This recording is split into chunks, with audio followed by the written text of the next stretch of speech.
Recording.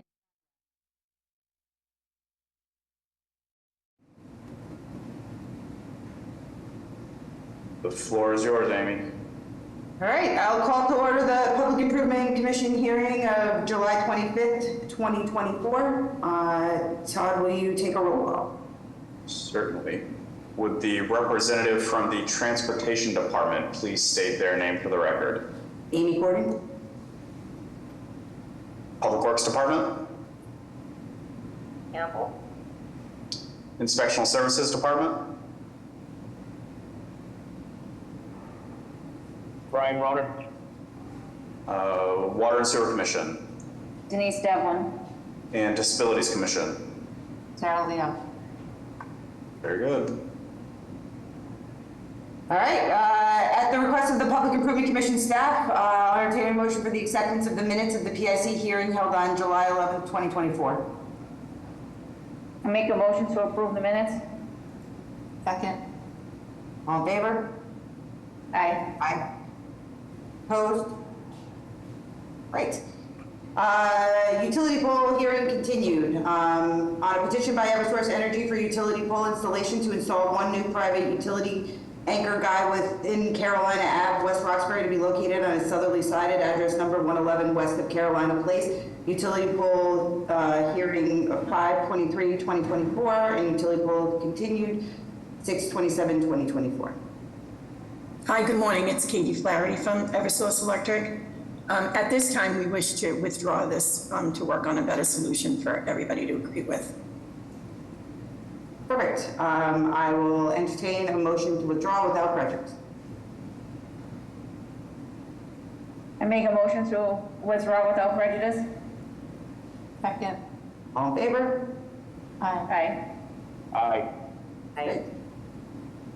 On to the public hearings. Public hearing number 1 on a petition by AJFMAF Realty LLC, DBA Tri Construction, for the abandonment of any and all rights of travel public may have had within a portion of Greenwood Avenue, private way open to public travel, Hyde Park from Providence Street to a point approximately 139 feet easterly. New business 7/11/2024, as shown on a plan entitled City of Boston Public Works Department Engineering Division Abandonment Plan, portion of Greenwood Avenue, Hyde Park, one sheet dated April 5th, 2024.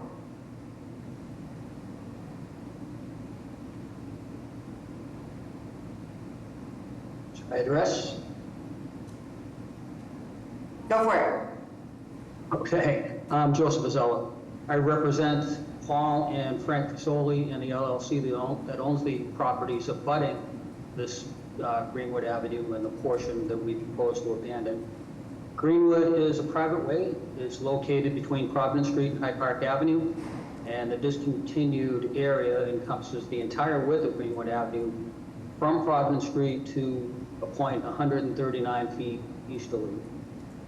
This portion of Greenwood Avenue is distinct from the remainder of the private way in that it is unimproved, and it is separated from the improved section by a 10-foot grade change.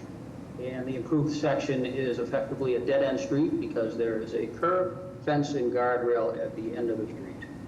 There are no public or private utilities in the way, and we hope that you support our petition to abandon this portion of Greenwood Avenue. Questions or comments from commission members? PIC or public? I will take this opportunity to remind the public, if you wish to add testimony or ask questions, please use the raised hand function at the bottom of your screen. I believe this is Craig Martin with Hyde Park. Go ahead, Craig.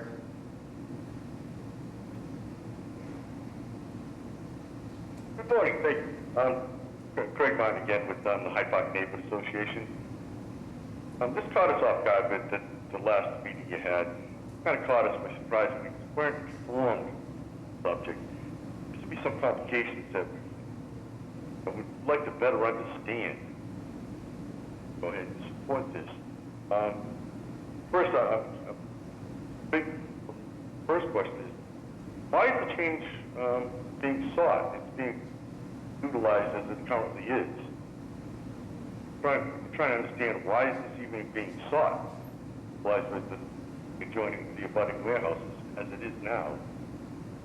this doesn't better the use of such parcel of land. Can we get that question answered first? I'm not sure I heard it clearly. Why is the application being sought? Is that the question? Yeah, this piece, this 139-foot strip is currently being utilized fully now by the abutting warehouses. Trying to figure out why are we even going through this step? How does this change how it's already being utilized? It would change it because right now it is listed as a private way in the records of Public Works Department. And by changing this, they can incorporate it into those abutting parcels and make it one parcel where they can work freely between the pieces of land. But you can't currently do that now? Is it now? In that manner? Technically, you can't. Technically, it should be removed. It wasn't used. It wasn't being used for the purpose it was intended to be used for, as a private way. So technically, Okay. no. This would make it technically available to those owners. A couple of questions. We had a conversation with Rav, a long distance communication. But he's explaining that there's a tax benefit that now taxed make this a private way. And I don't understand that at all. I'm all the private ways in Hyde Park in the city that I'm aware of, there are no tax obligations by being on a private way. So I don't know why he says the city can now tax this. A couple of us have heard that from him, and get that. Second of all, he did say this is all right now currently a private way. Well, why are you changing it? If it's currently a private way, then why are we trying to make it a private way? We didn't understand that. It would have been nice if come before the neighborhood association so we could talk to them in person, better understand it. We have questions, but we had a suggestion, and I don't know if the commissioners they think of this or not, but why can't we issue a 10-year license? Utilize it the private way, and if in 10 years everything's up to snuff and everything works, it continues to be used as light industrial, as the proponent claims it will be, and we big supporters in light industrial, and continues to be used as light industrial, in 10 years, go ahead and stamp it for a formal private way forever.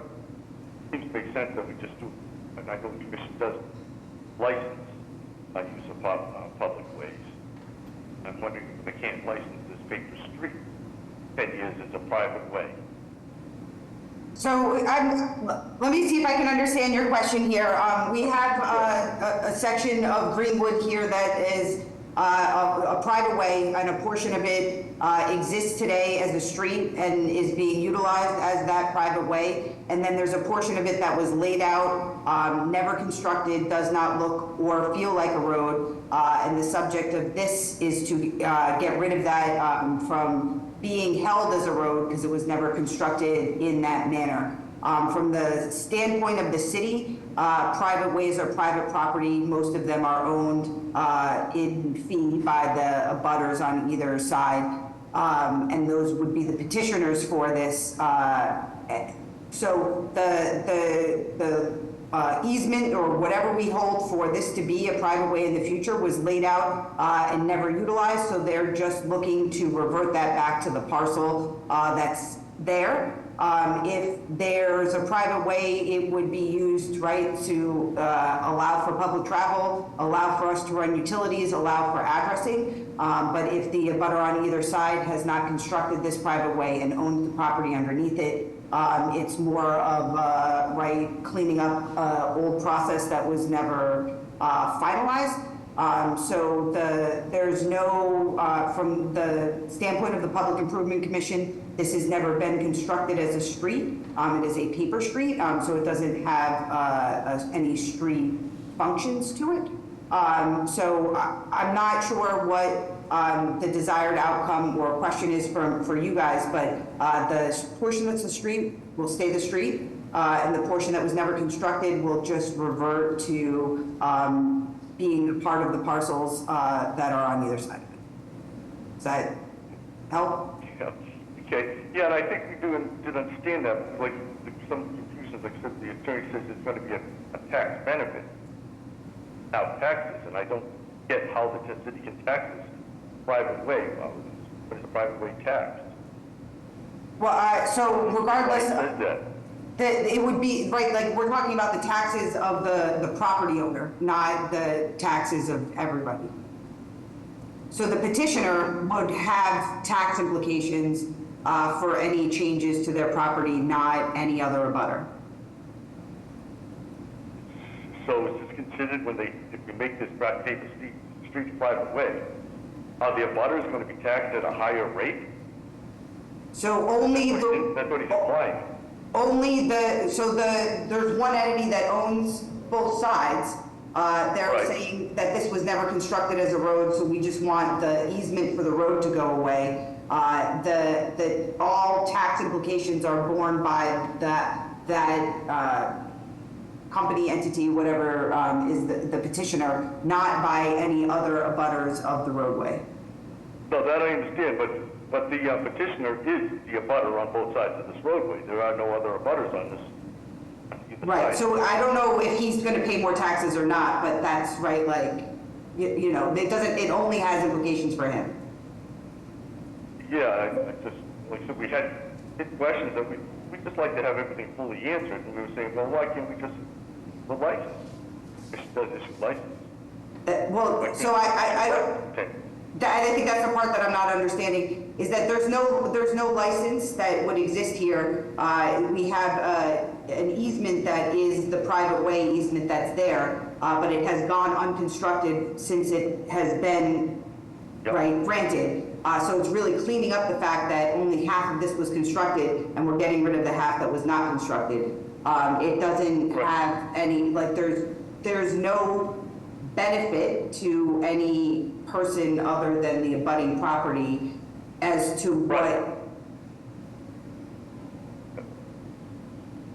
what. Oh, I do understand that. And Thank you. conversely, there's no detriment to the public by abandoning this Sure. way. I did understand that they definitely, but I thought I heard you mention a little bit earlier in the presentation that this will facilitate public access, I thought you said, but I understand that what they're trying to do is rule out public access.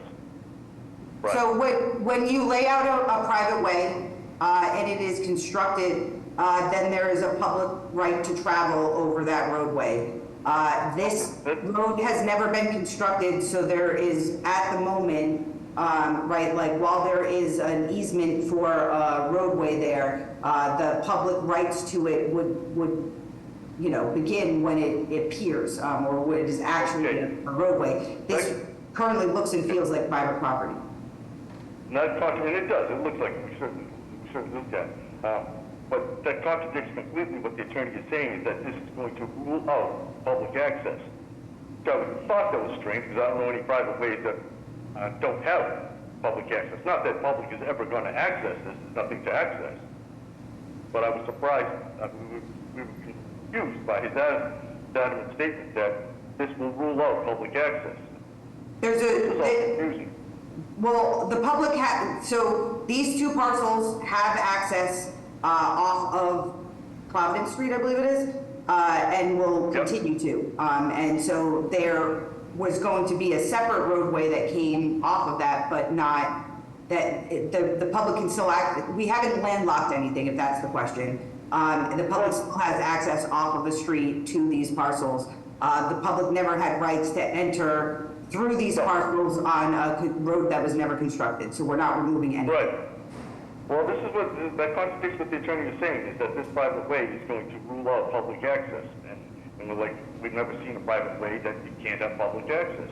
So it's a couple of confusing aspects, and that's why, maybe it's not a good idea. That's why we're saying we just do a license today, so we can. The public access will remain unchanged, is what we're saying. There is no public access today. There won't be public access in the future. The idea of creating another private way in here is still on the table. It could come back in the same place, a different place, It could be laid out however it would be necessitated by the property owner. There is no benefit, need, or use for the general public to enter this property at this location for any reason that is different from the needs of the actual property owner. Yeah, that we understand. Still, I guess I'm not getting fully the answers that we had hoped for, but 'cause I thought you said public access going to be facilitated by the way, but now you're saying that there won't be public access. I So- don't know if I'm- When we say public access, all roadways have a public access component to them. So we lay them out and we say, from here to here is now a roadway, and the public has rights to travel there. Then the roadway would get constructed, we would accept that roadway, and then the public would travel on it. This roadway was laid out, never constructed. The public has never had rights to travel here. They would have had a road been constructed here, and had a road been here and was being removed, we would be altering public rights. However, all public ways are private property and owned largely by the abutters on either side of it. So either way, it would be by the owners for the owners is typically how private ways work. So there is no public access that exists today that is altered at all by this action. Okay, yeah, okay. Well, I understand, it seems like an easy decision, I get it, but I guess we're going to stand that we'd like to have come to the neighborhood association, because we have a bunch of all over there that have questions. But we're going to stand as opposed concept. Now, I bet you after we had one 10-minute meeting with him at a neighborhood association meeting, like, okay, we get it. We're on. But right now, I think our question's still about the taxing, public-private access. Yeah, all right. So I think that Appreciate time. we can ask this project group to come back to you guys and talk to you about the specifics of what's happening here. From the standpoint of the Public Improvement Commission, we are looking at this as an unconstructed private way on private property and has no need or function as a roadway for public travel, utilities, etc.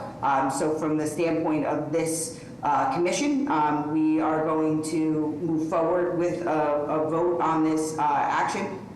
We can certainly ask the project group here to talk and explain all of this to you, but I can assure you that there is no change to public access, there is no change to public taxes or abutter taxes that are by anybody other than the petitioner, and there won't be any change to any public rights to travel as they exist today. I do thank you for your time today, and we'll take advantage of that possibility of having you explain to them. Yep, absolutely. Like we want, yeah, no, I want to ride what we can do here and what our function is. But yes, we can have them answer any questions for you. We're certainly happy to meet with the neighborhood association. Oh, that'd be great. We're hydeparkneighbors@gmail.com. Email hydeparkneighbors@gmail.com. Craig and Joe, I'll put you guys in touch via email after the hearing. Terrific, So I thank think you. you know. Okay, you know the address. Yeah. Thank you so much, Joe. I do. Okay. Anybody else with questions or comments?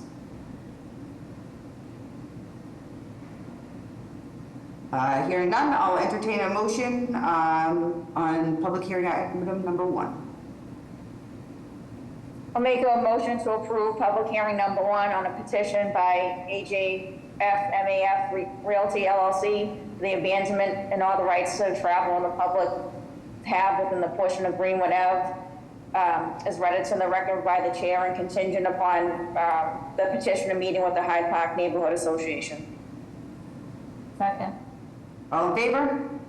Aye. Great.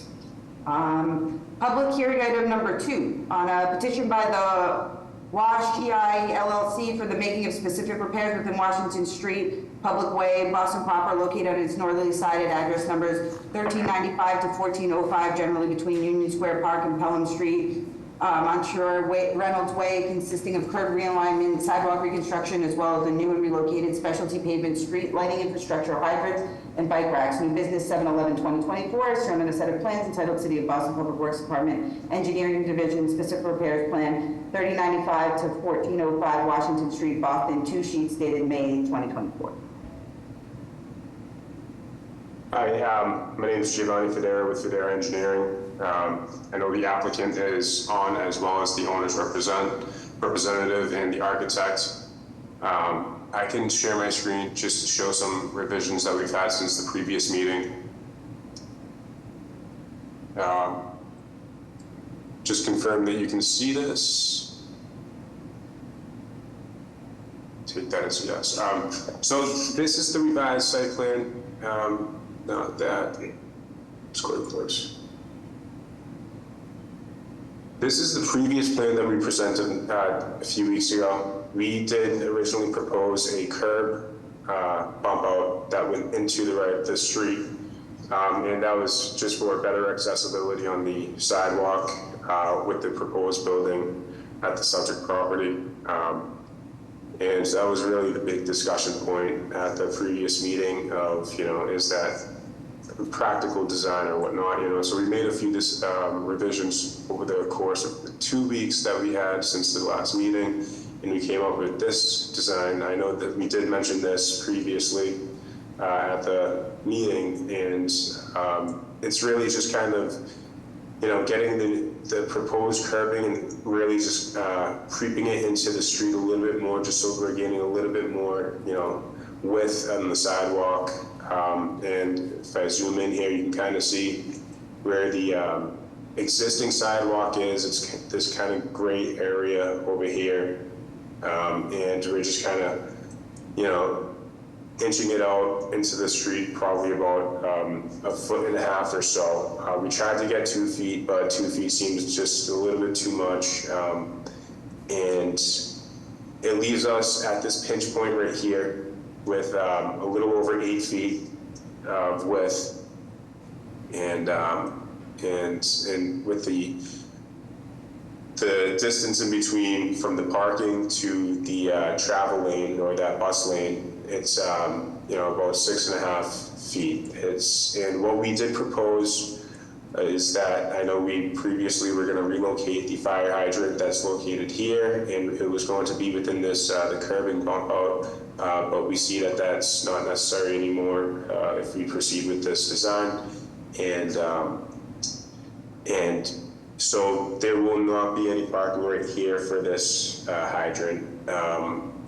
But what we are proposing is that, within this area where the bump out previously was, we want to put about a 35-foot length and width of 6.5 feet or so to be a 15-minute parking, loading and unloading zone right here, just, for, restaurant use or any type of loading that's no greater than 15 minutes. So we felt like this would be appropriate, and that, having that curb bump out wouldn't be interfering too much within the roadway. But, we wanted to see your thoughts, and we're open to discuss. I don't know if Chris or Peter, if you're, or I know Jillian, the architects, if any of you want to add to this, but we're open to discuss. So I'd like to hear your thoughts.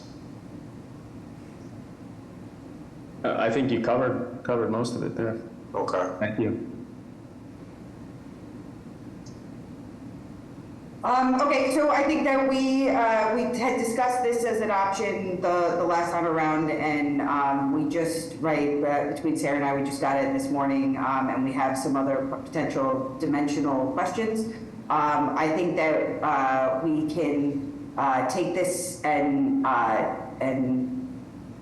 give you an answer. The 6.5 feet is not wide enough for parking, but at 6 inches, we can probably find that somewhere. I believe it's next to a 12-inch line.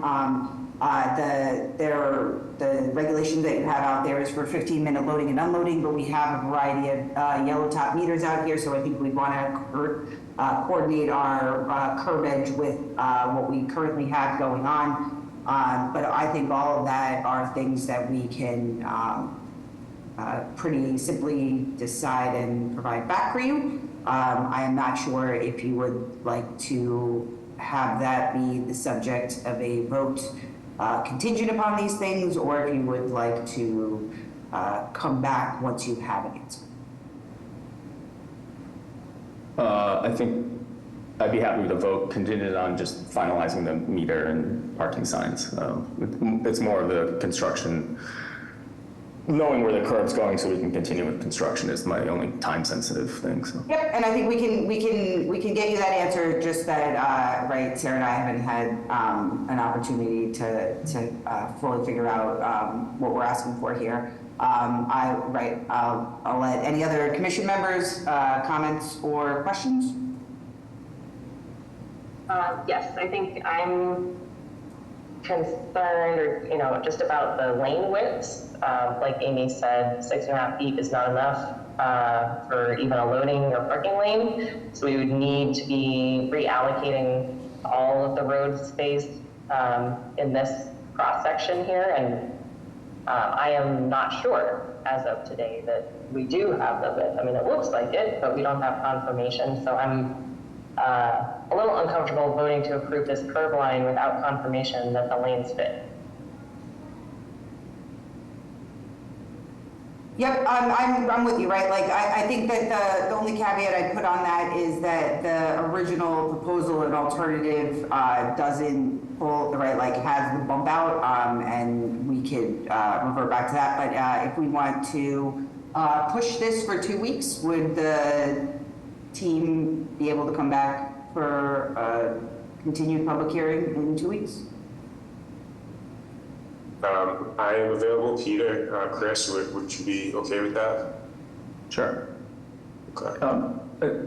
Who decides or if we can steal a few inches from other lanes going across? This is So, 6 yeah, lanes yeah, going it's across, it's- which is excessive for this area. We've taken over a couple lanes now for the construction management plan and the traffic. There's no traffic. It flows fine. Yep, I think that, right, it will be a conversation between BTD, Public Works, and Commissions for Persons with Disability. We want to make sure that we have all of the sidewalk functions here. We have all of your loading and unloading needs accommodated for. But we first and foremost also need to figure out that we are not going to be hampering the bus lane by squeezing it at one point or another. So I think that, right, like there's a conversation with an MBTA if we are shrinking a bus lane. There's where we get this other dimension, and there's what regulation would ultimately make sense here. So I think that it's probably a combination of me, Julia, and Sarah that will provide you an answer. We can certainly do that prior to the next hearing. All right, so we're just looking for 6 inches to steal from the 6 lanes that go across, pretty much. Well, we're going to discuss, right, like where we would want to steal from, if that's even an option, what the resulting dimensions would be if we did that, and then what kind of regulation we're inviting over this each time. So yeah, I think that there's a couple of things, but between us and perhaps a needed discussion with the MBTA, right, like we can have that within the next 2 weeks and, right, be very hyper-specific with you about what our desires are. Right. And then prior to, I've owned this building for 6 years, there were 3 restaurants here prior, and the spaces in front of the restaurants, the full width of this building were, the meters were commercial, like drop zone, 7 to 12, and then it went to meters at noon. Is that something we're going to keep, or? Yeah, well, so that certainly would be our right jumping off point for this, because it's what allows for loading for all of these businesses, but then having the parking and right other turnover that we need during the day. So that would certainly be the starting point. If there's something else that needed to happen up here, we want to understand that, but we don't want to go meters with loading to a straight loading zone to meters with loading. Well, sorry, I misspoke. So the two spots we're proposing for 15-minute loading would be 24 hours a day. And then to the left of those, where there are meters, that's the space that was 7 to 12 commercial drop, a loading zone for the restaurants. The 15 minutes should stay there for 24 hours a day for Ubers and food deliveries and DoorDash picking up from these restaurants or whatever. So I think those two spots are important, especially because this building doesn't have parking. There'll be a lot of drop-offs out front. So- the day. Yep, I mean, I think that there's a couple of things at play here, right? We'll want consistency on our curbage. We don't want people to try to figure out where these spots are. In the future, also, we will be going to multimeters, so it'll be harder for us to find these middle-ish spots as they exist in the future. And right, like if what you're looking for is a quick turnover, we have options for meter timings to be lessened or not. But the regulation as it is proposed, the 15-minute parking, loading and unloading zone, is not specifically a regulation that we have. I think that we can accomplish what you're looking for. It's just how. Okay, I think.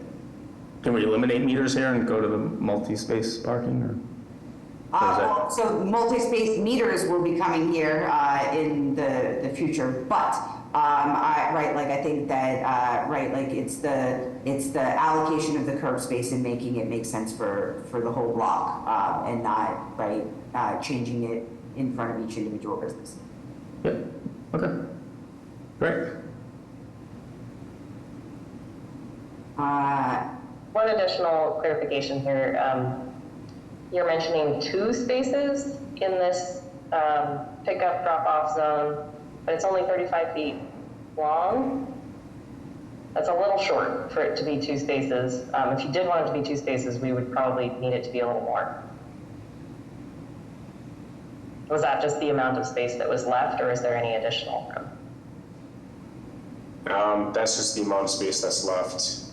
Okay. And yeah, we would not want to impede into the parking spots here. I know there's 2 spots here. So this line essentially would be the limiting line as well as this line right here. So I guess it could just be an extended.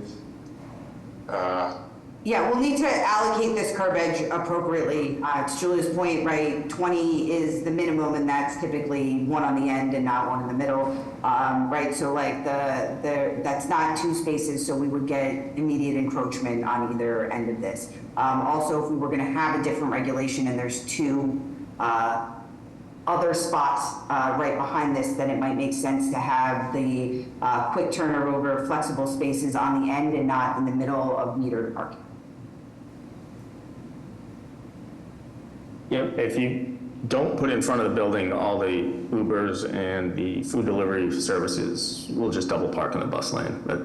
I think this drop zone needs to be in front of the building. Not at the end of the block. I don't think we're talking about end of the block. I think we're just talking about 20, 30 feet over where it's the beginning of the curb that bends in towards the sidewalk. That is the end of the block, but regardless, if it's not, if it's not right, what's the end of the parking on the block? If it's not right in front of the building, I don't think people are just gonna pull up in front of the building and park in the bus lane. Right, we have the same situation, there are other businesses, right, on either side of this, so we are understanding of the loading needs, which is why there are the yellow cat meters out there, and the quick turnover, which is why the meters exist. So I think that we hear you, we also want quick turnover, but where it is going to be what would make sense for the whole block and not for, right, because otherwise we would end up with a different regulation in front of each business based on perceived needs. So we agree that we don't want people stopping in the bus lane, so that is a desire of ours, but we will provide what we think the best way to handle this. Okay.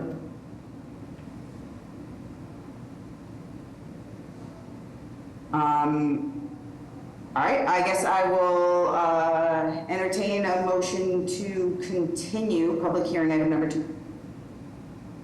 Make a motion to continue public hearing number 2 on a petition by Washington LLC for the making of specific repairs within Washington Street to August 8th. Second. All in favor? Aye. Aye. So we'll see you guys back on August 8th, and we internally will regroup and have solid answers. Thank you. Thank you. All right. On a joint petition by Heinz and Kuhn Company and Mr. Charles McCarthy for the acceptance of a pedestrian easement adjacent to following ways in public ways in South Boston, B Street on its northwesterly side at address number 118, south of West 3rd Street, West 3rd Street on its southwesterly side north of B Street, in business 7/11/2024, shown on a set of plans entitled City of Boston Public Works Department Engineering Division Pedestrian Easement Plan 118 B Street and West 3rd Street, South Boston, one sheet dated April 2024. Thanks, Amy. Ryan Patterson, I'm the engineer for the project, and I believe on the call too are one of the petitioners, Charles McCarthy, and his attorney, George Moranci. I'll just share my screen here real quick. This is the first item. This item is a proposed pedestrian easement associated with an approved 33-unit residential building at 118 B Street in South Boston. The purpose of the easement is really to extend the sidewalk to allow us to get the landscaping strip and a good portion of travel for pedestrians.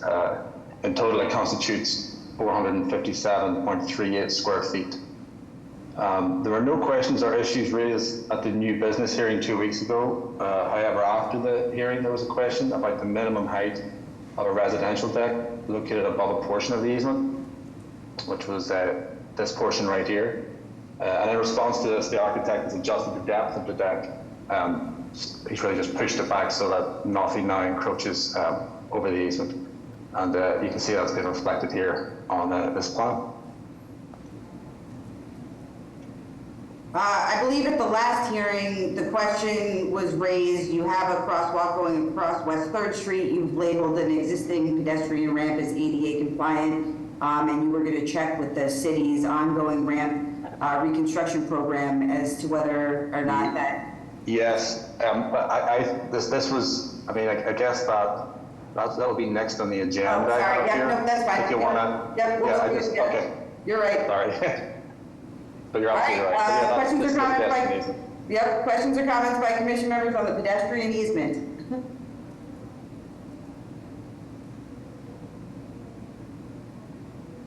PSC staff or public? All set with the easement, thanks. I'll entertain a motion on public hearing item number 3. Make a motion to approve public hearing number 3 on the joint petition by Heinz and Kuhn Company and Charles McCarthy for acceptance of a pedestrian easement within the following public ways: B Street, West 3rd Street, and is read into the record by the chair. Second. All in favor? Aye. Aye. Opposed? All right, on to public hearing item number 4, on a joint petition by Heinz and Kuhn's Company and Mr. Charles McCarthy for the making of specific repairs within the following public ways in South Boston, consisting of curb realignment, sidewalk reconstruction with structural soil, as well as new and relocated pedestrian ramps, specialty pavement, street lighting infrastructure, bike paths, landscaping, green stormwater infrastructure, driveway curb cuts, and raised crosswalk. B Street, generally at address number 118, southwest of West 3rd Street, West 3rd Street, north of B Street, Athens Street, southeast of B Street, new business 7/11/2024, is shown on a set of plans entitled City of Boston Public Works Department Engineering Division Specific Repair Plans 118 B Street, West 3rd Street, and Athens Street, South Boston, 3 sheets dated April 2024. Thank you. So this is the specific repairs plan associated with the same project at 118 B Street. And it details various matters required by the Planning Department, Transport Department, Disabilities Commission, including sidewalk widening, closing and relocation of curb cuts, new pedestrian ramps, new crosswalks, including the new raised crosswalk at B Street. At the southwesterly intersection with West 3rd and across Athens Street, at the southeasterly intersection with B Street. New curb extensions, relocated new street lighting fixtures, new street trees, etc. All of this depicted on the plan you see here. At the new business area, as you rightly pointed out, Amy, there was a comment on whether the new crosswalk across West 3rd between the site and Flaherty Park was to be a raised crosswalk, and whether this existing pedestrian ramp was ADA compliant.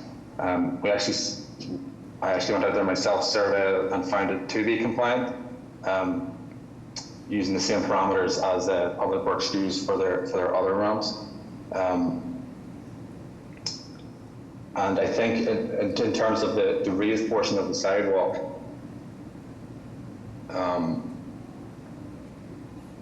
it could potentially cause drainage issues if it were to be put in place. And it's also worth noting that this West 2nd Street, or West 2nd Street is a two-way street, northwest of B Street, this is a one-way street here. So it really would be limiting cars pulling out of here and turning onto this turning into this crosswalk. So it sort of reduces the traffic flow associated with this crosswalk as well. So, sorry, to summarize, this was found to be compliant, I guess.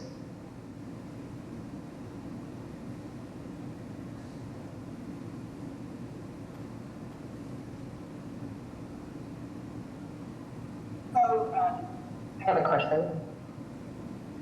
Yes. All right, so I think last time we asked that you confirm with Public Works that this is indeed compliant. Were you able to do that? So the link provided showed every other pedestrian ramp on this intersection except this one in question. It doesn't call out this one in question, as to be made compliant. There's no reference of this in the database at all, although it was done at the same time as the rest. So that's why I went out and took measurements and percentage grades against the parameters of the other pedestrian ramps to determine that it was ADA compliant. But it was strange to me that that was the only one not included or not referenced when it was done at the same time as the rest. A total of 1, 2, 3, 4, 5, 6, 7 others were fine, and in the system this one was not.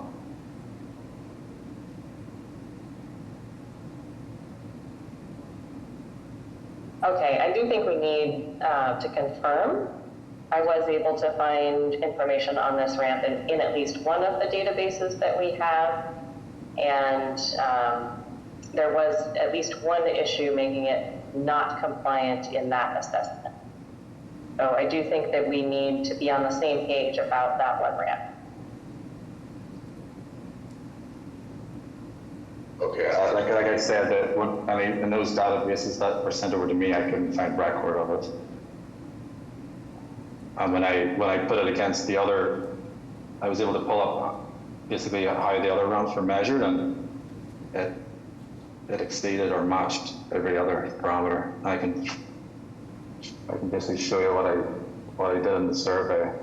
This were the results I found, and these were the other conditions that the other ramps at the intersection were measured against, and all of these figures matched, not exceeded, those other pedestrian ramps. And I have picture evidence to prove. I mean, I wasn't just making it compliant.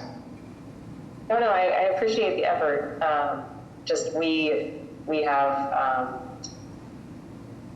rigorous legal compliance that we have to make sure is achieved for these things. So we have to have, agreement on the record in order to, for sure, say, yes, we agree this is compliant or not.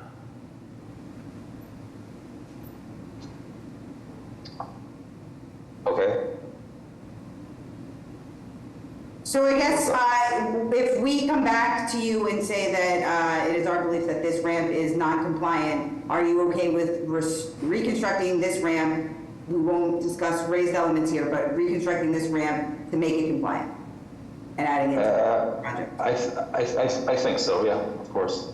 Strictly just the ramp, yes. Yep, so that we're getting completely compliant ramps and reciprocal ramps in right, like all places. So, Yes. yeah, I think that we can vote here contingent upon whether or not you will have the responsibility of reconstructing that ramp.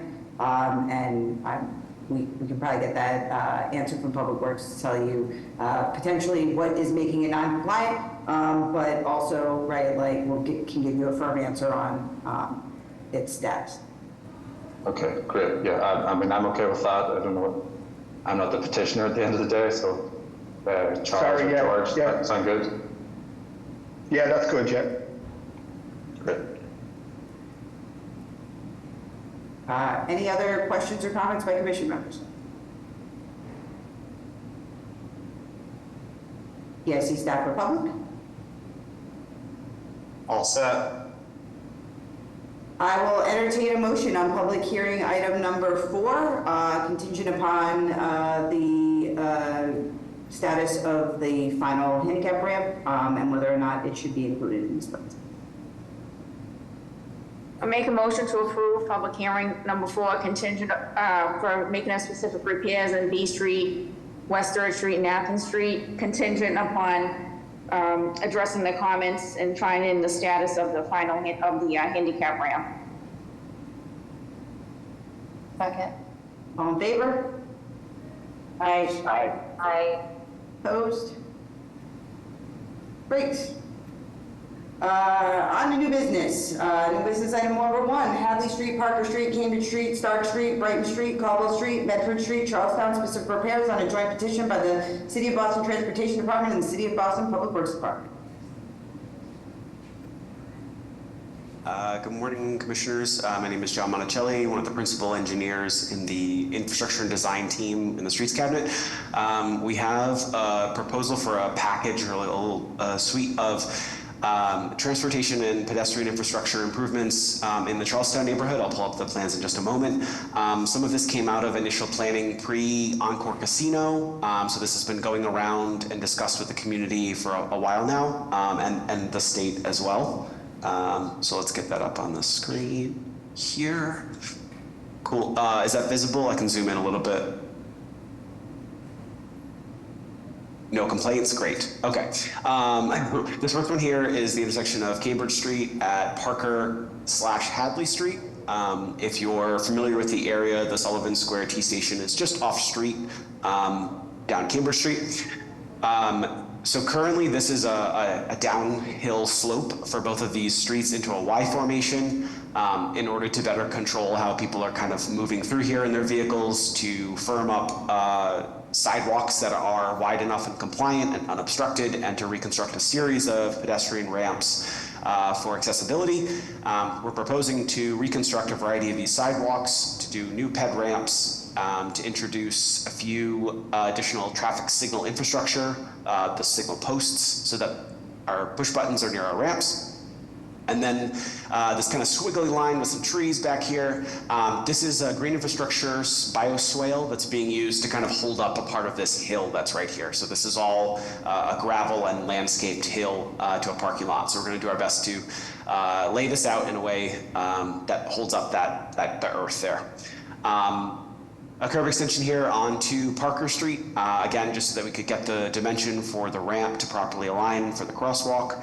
And then a slight betterment of the sidewalk running up Hadley Street to the town line with Somerville, to make sure that we can do our very best to get a sidewalk that people can use and fit on. I think it's about a 3-foot sidewalk right now. I'll pause here for a second before I jump to the next intersection. Is the gas station okay with closing the curb cut? Gas station, yep. Bill Conroy did his little special back when, but we're going to revisit that and get that in writing or some type of more current feeling about that. So, and Bar at the end of the world down here is aware of the changes on their frontage as well, so they're good. This one here just to the east, as I was saying, halfway on our journey over to Sullivan Square. This is the intersection of Cambridge Street and Brighton Street. Brighton Street currently is a one-way away from the main road here. What we're proposing is to reconstruct portions of the sidewalk, to introduce street trees, to close this single curb cut inside the intersection essentially, and then to propose a raised crosswalk crossing Brighton Street here to keep pedestrians at sidewalk level and to add an element of traffic calming and priority for yielding for folks turning onto the street. Also included in this and the other intersection as well is the striping of a westbound only bus lane or bike bus lane in coordination with the MBTA, Town of Somerville, state, etc. Just proposing to fill in this transit infrastructure here. And then on the south side, working with the BPDA and other relevant agencies to get in markings to kind of formalize a bike facility, a bike lane, standard bike lane going towards the off-ramps. Again, I'll pause here. With all of these intersection treatments, we are consulting with, obviously, with the Public Works street lighting teams to make sure that that infrastructure is updated as well. So. Next intersection, sorry. Here we are at Caldwell and Brighton Street. First caveat to call out is Brighton Street in this area is a public way. So we will be making that revision to the plans as well as a handful of other formatting, procedural, and administrative pieces that the PIC team has been kind enough to lay out for me. We are proposing to reconstruct the corners here, to put a raised crosswalk to connect the playground and dog park on the west side here. Also to give an element of traffic calming for folks who are coming up Caldwell, exiting a neighborhood with mostly residential area or residential uses out to Moffa Way, which is more of a highway. Then again, with improving street lighting and reconstructing these two ramps here across Brighton Street. We did not raise this crosswalk across Brighton because of the industrial nature of this kind of alley back street. It serves a couple of these buildings, and so the types of vehicles that are going through here were a little concerning. I'll pause here for a moment. I guess the other caveat is that the filling in the triangle element, the street to the left of this triangle park, was part of the original consideration. There's still ongoing conversations with MassDOT, but that land mostly belongs to them, so we're working out what happens up here. Here is a stretch of Medford Street between Bunker Hill Street and Short Street. The northern side of Medford, we're reconstructing the sidewalk out here. Introducing a handful of street trees where we don't have utility conflicts or issues, improving the street lighting condition out there with our folks in the Public Works street lighting team. And I believe also, as we speak, integrating some conduit reconstruction that is for street lighting as well, crossing Medford Street. So there's a combo of a state of good repair work that we're doing out here as well. And as you see also, hardening up some of these driveways. The curb cuts are a little excessive, and so trying to provide more space for pedestrians on the sidewalk rather than on that turn. Pausing here. Is there a reason the sidewalk doesn't go to the property line? Yeah, so we talked about that. So part of it was the questions about survey, and then when we looked out there, the existing concrete ends before the back of sidewalk and is currently part of the landscaping. So because we couldn't put in any other GI or depaving, I think the effort was to kind of try to balance out how much hardscape is in this industrial area. And then I think that once the buildings kind of go through development on the northern side, that we'll choose to redo the frontage in a different way. But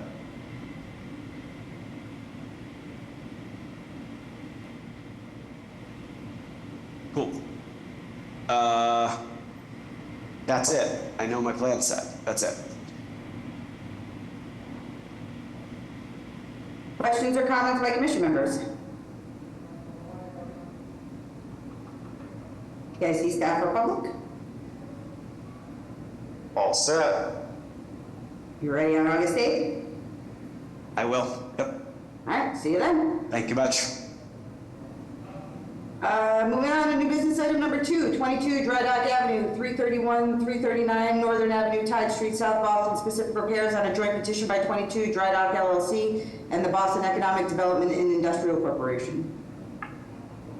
Thanks. Good morning. My name is Chris Andy. I'm with Niche Engineering. I am the civil engineer in this project. I'm joined by Craig Wood, Mark Donegan, Lindsay Knutson, and Paul Flores from Blade Beal, and also by Cesare Shella with Grounding. I'm going to turn it over to Craig to walk through, give a general overview, and then I'll walk through the PIT plans after that. Craig?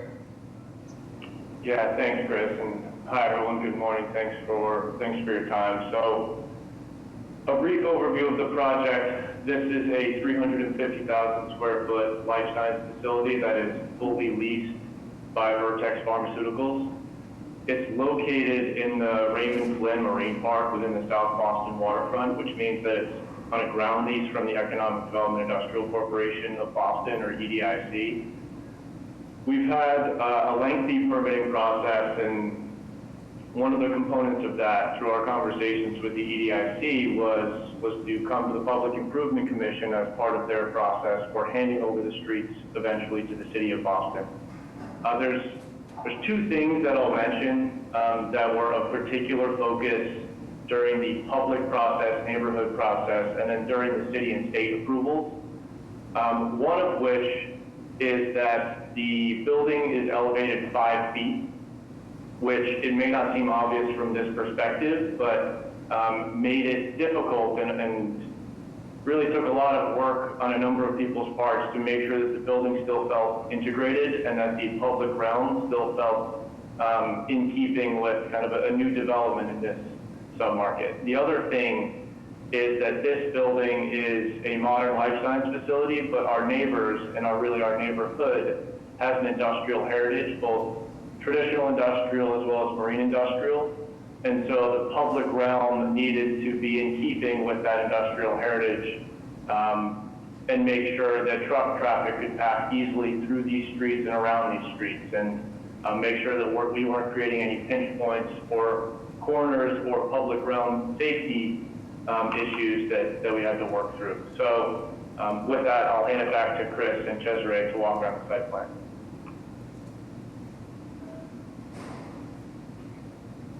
Thanks, Craig. So I'm going to walk through the plans. This is just, you can see my screen, right? Not hearing, no. So this is just a kind of a general rendering to show what Craig was talking about. We've got Dreadnought Avenue on the bottom, Tide Street on the right side here. So just picture yourself standing on top of that innovation design building. And you can see there's stairs up, there's ramps up on either side, so we can get up to that 5-foot elevation. So that's how this was integrated into the building, and that's the challenge, is how do we raise the building up in the limited space that we've got. So I'm going to start with Dry Dock Ave. I'll walk through this, and then probably makes sense to just do questions for each sheet. So the project site itself, I mentioned, you got the Innovation Design Building at the bottom of the plan here, Dry Dock Ave, Tide Street right here, and the EDIC garage would be in this blank space up to the top left. One of the requests from the EDIC was that we did not move the curb line because of the industrial nature of the park, as well as the cruise ship terminal, which is nearby. Both need full access to the roads, and the road widths are important here to make sure the traffic flows during those events where you have a cruise ship loading or unloading. So you'll see the curb line generally doesn't change. We do make a slight change at the corner here, but it's not going any farther out than its existing location. So we have essentially the curb line. We'll remove and reset that curb. There are 2 existing curb cuts along this stretch of roadway. One is 78 feet wide, one is 37 feet wide, one is 78 feet wide, and there's an existing smaller one here. It's about 22 feet wide. This one will remain. This is actually a small parcel had it nestled into our parcel, just an existing building which will remain. This is the 78-foot wide one here. So that'll get closed, and then we'll have 2 new ones, one here and one here. The one on the left will be for truck access to our building. The one in the middle of the screen here will be for cars accessing the garage. The sidewalk cross section is essentially going to be, you've got your top curb, a landscaped area. It's going to have some either trees or just planted, basically planters, raised planters off the sidewalk. And some permeable pavers with bike racks in between. Then we'll have a 5.5-foot cement concrete city standard sidewalk back to the lease line. We had originally had, I think just worth noting, we'd originally had some trees, more trees in some of these planters. We had discussed this with Boston Water and Sewer. They have existing storm and sanitary sewer in this area, which are running parallel and underneath the sidewalk. So it wasn't possible to keep the trees in all locations. So in those cases, to try to maintain as much of that as possible, it got pushed back within the property. The other piece I want to sort of touch on is there is a new ramp and new pedestrian crossing proposed at the intersection of Tide Street and Dry Dock Crossing Dry Dock. There is no crossing here today, or at least there's no ramp here today, and plenty of people do cross here. So we're going to memorialize this. We'll have a city standard ADA compliant ramp here, as well as on the other side, which will tie into the level landing for the existing ramp along Dry Dock Ave. Are there any questions on Dry Dock before we move on to Tide Street?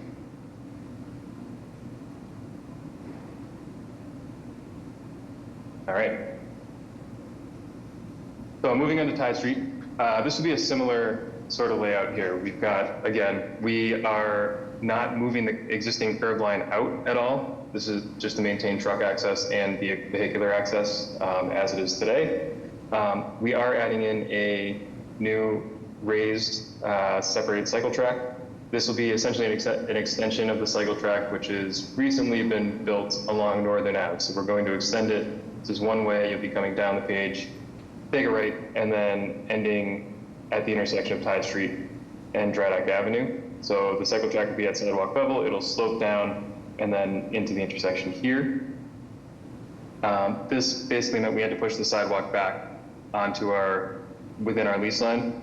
So you can see here, to maintain that 6-foot sidewalk section, we've got this easement area striped off here. So we're gonna have the sidewalk in that area. We've discussed this with the EDIC and with PIC, with Todd, and essentially because the EDIC is turning these over to the city, that easement will come at that point as opposed to now. I think typically we would do the pedestrian easement at the same time, but that'll get worked out when the EDIC turns it over to the city. Otherwise, it's essentially the same cross-section. After you get past the bike lane, we've got a permeable paver strip, bike racks, trees, and then a city standard sidewalk. We'll have pedestrian crossings pretty much at the same locations that they are today. We'll just be making them compliant on our side, as well as having cycle crossings at the corner of Tide and Northern Avenue. I will open it up to questions.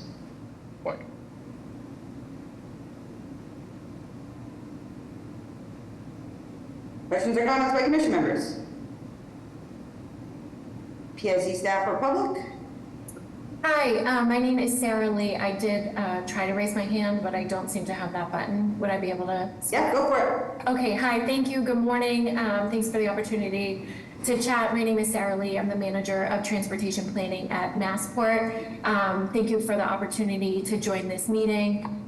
We saw this on the agenda and have not been involved to date. So if there's any way that we could receive some clearer plans showing the existing conditions on that curb line and the future conditions, it's just a little hard for me to understand exactly what's happening on this plan. And then also if it's possible for us to see the auto turn that's been done. We have obviously a lot of WB60s. I thank you for the attention that you mentioned on in your presentation to the industrial nature of this area and the cruise port. It would be very helpful if we could just understand the work done to date and have an assurance that the truck trips are going to be able to move through here. Chris, Yeah, can you provide that? absolutely. Perfect.